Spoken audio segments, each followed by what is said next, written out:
Graphic analysis of ventricular pumping. Keep in mind that the horizontal line shows volume and the vertical line shows pressure. The blue curve shows diastolic pressure and the green curve shows systolic pressure. Until the volume of the non-contracting ventricle rises above about 150 milliliter, the diastolic pressure does not increase much. Therefore, up to this volume, blood can flow easily into the ventricle from the atrium. Above 150 milliliter, the ventricular diastolic pressure increases rapidly, partly because of fibrous tissue in the heart that will stretch no more, and partly because the pericardium that surrounds the heart becomes filled nearly to its limit. During ventricular contraction, the systolic pressure increases, even at low ventricular volumes, and reaches maximum at a ventricular volume of 150 to 170 milliliter. Then, as the volume increases further, the systolic pressure actually decreases. This occurs because at these great volumes, the actin and myosin filaments of the cardiac muscle fibers are pulled apart far enough that the strength of each cardiac fiber contraction becomes less than optimal.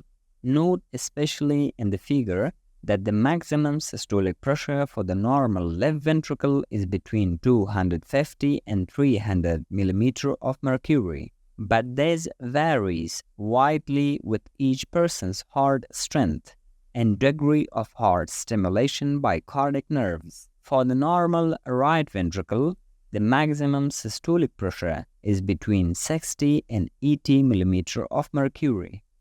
Now let's discuss about the volume pressure diagram during the cardiac cycle in 4 phases. Phase 1, which is period of filling. It begins at a ventricular volume of about 50 milliliter and a diastolic pressure of 2 to 3 millimeter of mercury.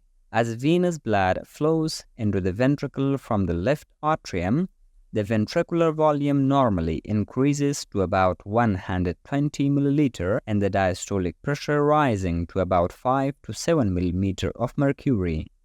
Phase 2, which is period of isovolumic contraction. During isovolumic contraction, the volume of the ventricle does not change because all valves are closed. However, the pressure inside the ventricle increases to equal the pressure in the aorta at a pressure value of about 80 millimeter of mercury. Phase 3, which is period of ejection. During ejection, the systolic pressure rises even higher because of still more contraction of the ventricle. At the same time, the volume of the ventricle decreases because the aortic valve has now opened and blood flow out of the ventricle into the aorta. Phase 4, which is period of isovolumic relaxation. At the end of the period of ejection, the aortic valve closes and the ventricular pressure falls back to the diastolic pressure level.